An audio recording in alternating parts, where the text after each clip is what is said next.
Hello everyone, in this video I'll be translating and summarizing the latest Urdu broadcast by Shahbaz Gill to make it accessible for our English-speaking audience. Let's go through the key developments and insights in Shahbaz Gill's words.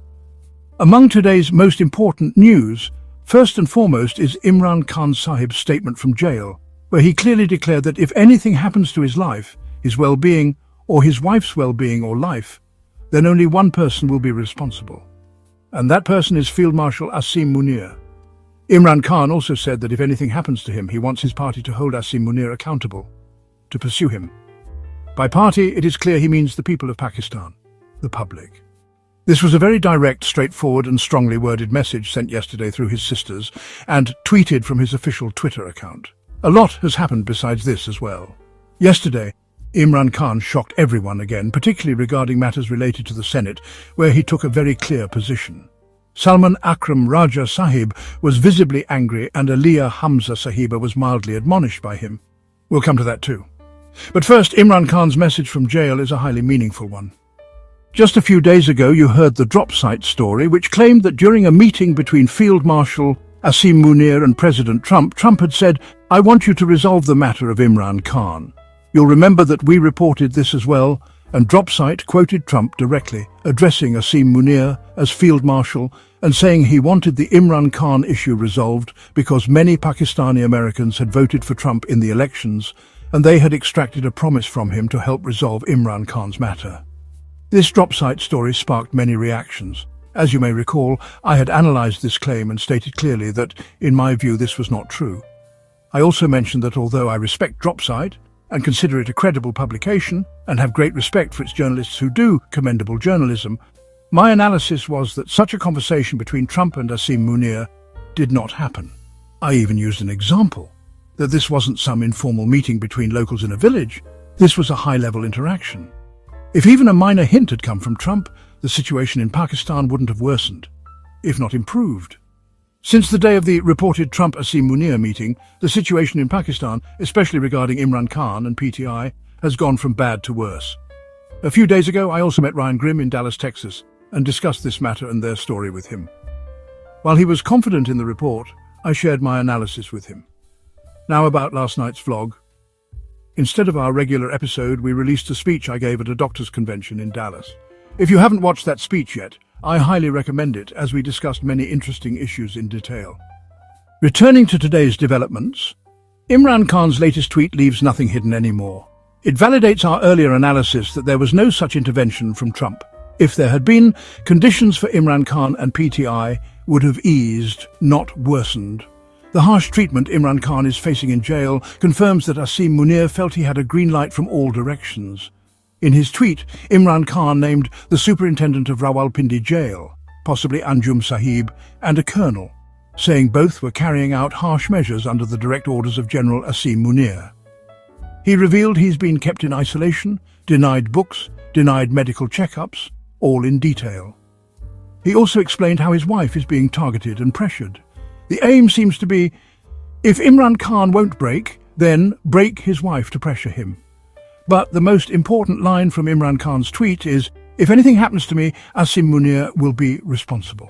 And he further stated, "I want my party, the people, to hold Asim Munir accountable." This is a clear and bold declaration. Any confusion or false hope that some negotiation or back-channel talks were happening, that maybe Trump intervened, has now been proven false. We've been giving this analysis from day one, and it has now become visible to all. Now let's turn to the next news item, regarding Senate tickets. Imran Khan met Barrister Saif, who came out of jail and issued a full list of Senate nominations. He stated that these names were approved by Imran Khan himself during their discussion. From Khyber Pakhtunkhwa, the general seat nominees are Murad Saeed, Faisal Javed Khan, Mirza Afridi and Pir Noor-ul-Haq Qadri. For the technocrat seat, it's Azam Swati. For the women's seat, we have Rubina Naz. For Dr. Sania Nishtar's vacant seat, it's Mishal Yousafzai. Notably, names like Karam Zishan and others are missing. According to Barrister Saif, these names were issued based on Imran Khan's instructions.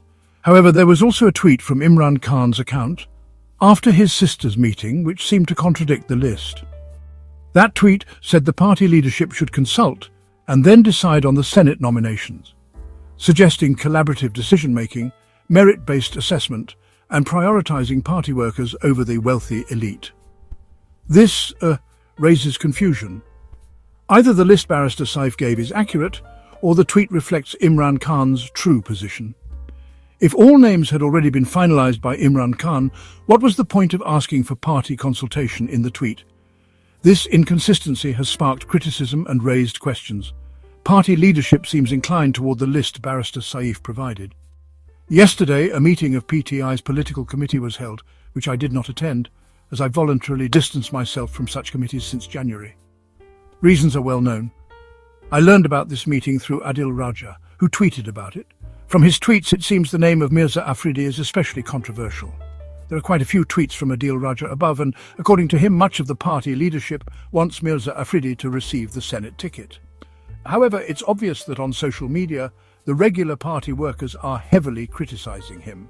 They have many reservations. They say that after May 9th, he had left the party, so how can he be given a ticket now? In any case, the matter has become quite complex and serious. On one hand, you can see that figures like Ali Amin Gandapur from Khyber Pakhtunkhwa and others appear to support Mirza Afridi. Now, if we look at Barrister Saif's list, and if that list is true, I repeat, I was not present, so I cannot confirm whether it's true or false, then according to that list, even Khan Sahib has approved Mirza Afridi. And if that's true, then I don't understand why he said in his tweet that tickets should be issued after mutual consultation within the party. So the matter is quite serious now. In the coming days, we will keep an eye on it, and you should too. We'll evaluate and present it to you. Now, regarding the meeting of parliamentarians held in Lahore, you may recall that parliamentarians from Khyber Pakhtunkhwa had arrived in Lahore under the leadership of Ali Amin Gandapur. We had already told you that some people were praising the event, while others were criticizing it. We played the statement of Junaid Akbar for you, in which he said he had no idea where he was supposed to go. Once he reached Lahore, he found out that everything was happening at Mirza Afridi's farmhouse. Then, we learned about the reservations of our party's chief organizer for Punjab, Aliya Hamza, through leaked information. We found out about it through the media. Her conversation with Sheikh Waqas Akram got leaked, which we also heard on social media. From that conversation, it seemed Aliya Hamza was upset about not being invited to the event. Some voice notes suggested that the event was exclusively for parliamentarians, that is MNAs and MPAs, which is why Aliya Hamza was told not to come. Then our Salman Akram Raja Sahib appeared quite angry in a press talk and said that Aliya Hamza's job is not to tweet. She should apologize or disciplinary action will be taken. He also said that he had no connection with going to Afridi's farmhouse. PTI will not give tickets to anyone based on money. He rejected the 90-day deadline. He also said that even he was not formally invited. He went there after asking someone. His point was, if he could go, why couldn't Aliya Hamza go as well? She stirred up trouble by tweeting. He didn't use the word trouble, but the meaning was clear. She created an unnecessary issue for the party. She should apologize or action will be taken. Then he said that if anyone has the courage to deny what he said, let them try. The entire conversation was foolish, and if it continues, disciplinary action will be taken. A good event was turned controversial for a silly reason. We will not tolerate this, sir. This should have been resolved internally. Why did someone tweet then? What was the reason for tweeting after the press conference? Was there something so serious that a tweet was justified? I condemn that tweet as well. Beware. If anyone repeats such behavior, action will be taken. Sir, did you contact her? There's no need to contact someone who made a mistake. They should apologize. Sir, it seems Aliya Hamza should apologize. Whoever has to apologize, we'll see. This is an internal matter. Sir, it seems Aliya Hamza is being removed. No, she's not being removed. She should continue doing the job she was appointed for, mobilizing Punjab and leading the movement there. Her job is not tweeting. Sir, tell us, you went to Mirza Afridi's farmhouse. I have no connection with that. It would have been better not to go. I have nothing to do with that. Clearly, PTI will not give tickets based on money. So no tickets based on money? Absolutely not. And regarding the 90-day matter, I don't associate myself with that. We'll run the movement under Khan Sahib's directives. Thank you, sir. Thank you. My advice here would be, if these matters are resolved within the party, it would be much better. When they come out in the media, we are forced to report them. Also, I request Raja Sahib to show restraint. Just like we're asking Aliya Hamza to keep matters internal, Raja Sahib should also show some patience and tolerance. He is the Secretary-General. If he speaks so harshly in press conferences, I don't think that's fitting for his stature. He should resolve matters through calm discussion.